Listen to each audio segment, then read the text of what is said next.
3/4, ठीक है। तो cos A का वैल्यू निकालना है, ठीक है, यही एक सवाल है। तो क्वेश्चन नोट कीजिए जल्दी से। इसको समझा रहे हैं बढ़िया से। ये इस तरह से त्रिकोणमिति का एक सवाल रहेगा। tan A बराबर 3/4 तो cos A बराबर 12, माने कितना होगा? इसको कोई बना पाइएगा? बताइए, tan का फॉर्मूला बताइए सर।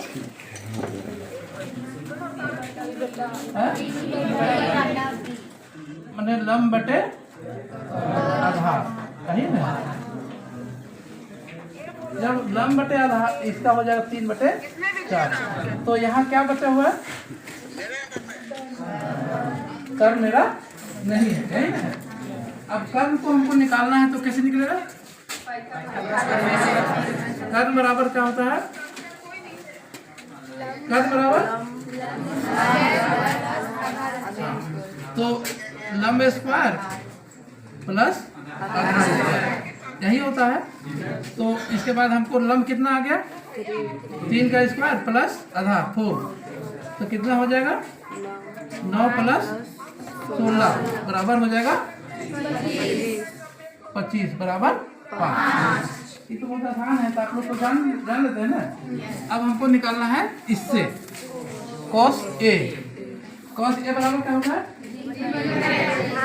आधार बटे कर्म, तो आधार बटे कर्म, तो आधार कितना है?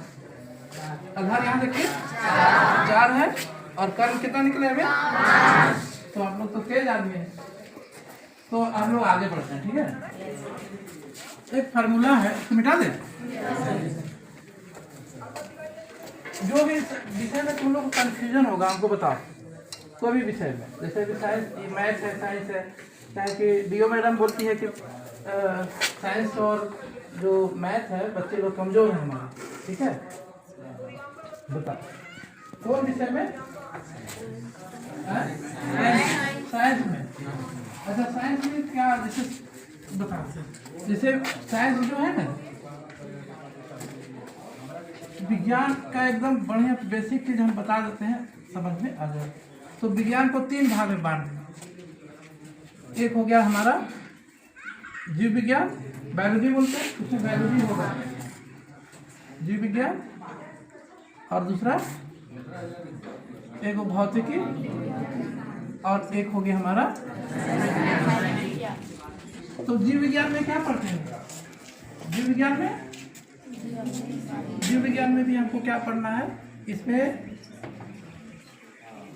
एक होगा प्राणी जगत, और दूसरा है हमारा पादप जगत, है ना, ठीक है। तो ये पेड़ पौधा और ये हमारा जीव का। अब इसमें हमको क्या पढ़ना है?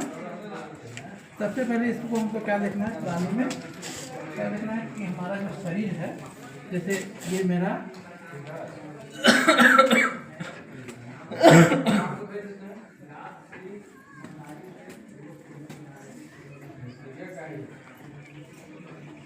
ये एक मानव शरीर है, ठीक है। अब इस मानव शरीर में जितना प्रकार का जैविक क्रिया होता है, क्या होता है? जैविक क्रिया। तो उस क्रिया का भी हमको इसके अंतर्गत हम लोग अध्ययन करते हैं। अब सबसे पहले ये शरीर कैसे बना?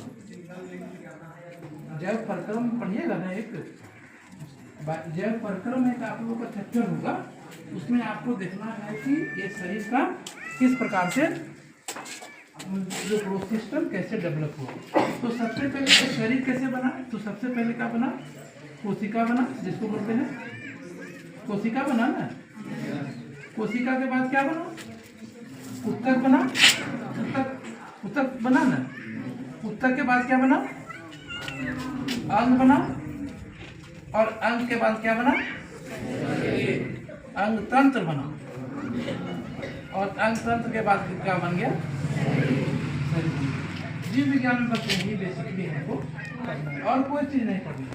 किताब में भी देख लीजिएगा तो इससे ज़्यादा आपको नहीं होगा। अब जैसे आप पढ़ना होगा कोशिका।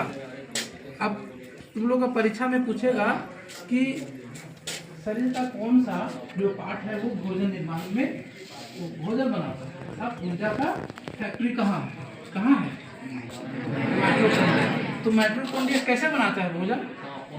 कैसे हमको ग्लूकोज देता है और कैसे उसको कितना एमिनो एसिड बराबर बनाता है आपका प्रोटीन कैसे बनता है पता है? तो ये जो कोशिका है, कोशिका के बारे में हमको समझना होगा कि कोशिका क्या है। कोशिका क्या है बताओ तो। कोशिका के बारे में किताब में होगा तुम लोग का। कोशिका क्या है? कुछ बोल रहे थे क्या? नहीं। कोशिका क्या है? ये छोटा छोटा चीज साइंस का है ना टीचर? यहाँ क्या है? साइंस की टीचर नहीं। तो कोशिका क्या है बढ़िया समझ लीजिए। कोशिका किसी भी जीव का, ये आदमी को फिगर समझ लीजिए, किसी भी जीव का सबसे छोटा क्या बोलते हैं, एकदम छोटा और कार्यात्मक फंक्शनल वो यूनिट है। तो ये क्या करता है कि ये आप मान लीजिए कोशिका हर शरीर का कुछ हर भाग में इसका सेल है। तब सेल से आगे आपका क्या बना है, ऊतक बना, और कई ऊतक मिल करके क्या बन गया है, अंग बना। ठीक है, तो कई जैसे यहाँ सेल है, जैसे मान लीजिए नाखून, सपोज दैट नाखून है, तो यहाँ सेल है। अब इस सेल से क्या बन गया, यहाँ ऊतक है, नाखून का एक ऊतक है। ठीक है, ये ऊतक मिलकर क्या बन गया, हमारा एक पार्ट, एक छोटा सा पार्ट बन गया, अंगुली का पूरा पार्ट बन गया। अब पार्ट बनने के बाद फिर इसका एक सिस्टम होता है, जैसे ब्लड सर्कुलेशन होता है, ब्लड सर्कुलेशन होता है उस सिस्टम में आता है। अब सिस्टम किसको होता है वो बता दें। तो ये क्या हुआ कि क्या करता है कि हर पार्ट में क्या है, सेल है। अब इसको उत्तर लिखने के लिए बढ़िया समझिए, धातु कर्म क्या है।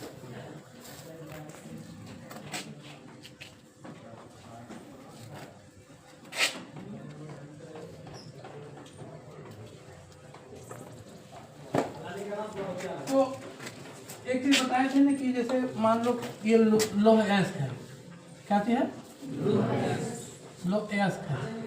ठीक है, अब लौह अयस्क है तो ये क्या है, उसको क्या चीज मिलेगा, वो उसमें अशुद्ध बहुत चीज रहता है। तो उसको बोलते हैं, जब उसको भेजते हैं फैक्ट्री में, उसको बोलते हैं एक फैक्ट्री में, उसमें पानी डाल देते हैं, पानी से एकदम पूरा एकदम छान देता है, तो जितना अवशिष्ट पदार्थ रहता है ना वो निकल जाता है। ठीक है, तो धातु कर्म में क्या है ना कि लौह अयस्क है, तो इसमें क्या चीज, बहुत चीज मिला हुआ है। लौह अयस्क के अतिरिक्त और भी बहुत चीज मिला हुआ है जो लोहा के लिए उपयोगी है। तो हम क्या कहते हैं कि धातु कर्म एक ऐसा क्रिया है जिसमें लौह अयस्क के या लौह अयस्क में विद्यमान जो अशुद्धि का निस्तारण करते हैं। क्या करते हैं, अशुद्धि का निस्तारण करते हैं, जो धातु के लायक उसको बनाते हैं। ठीक है, और जो इसका अशुद्धि है उसको हम लोग निकाल देते हैं, इसी को हम लोग बोलते हैं धातु कर्म। समझ में आ गया? बताइए तो कोई, धातु कर्म क्या है। जैसे कोई भी धातु, जैसे मान लो कि लोहा है, तो लोहा के पहले क्या था, वो लौह अयस्क था।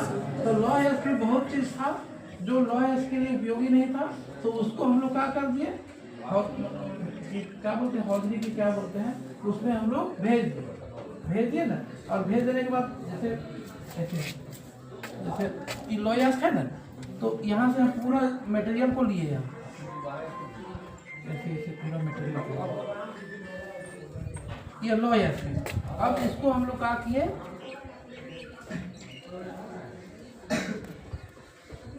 इसमें हम लोग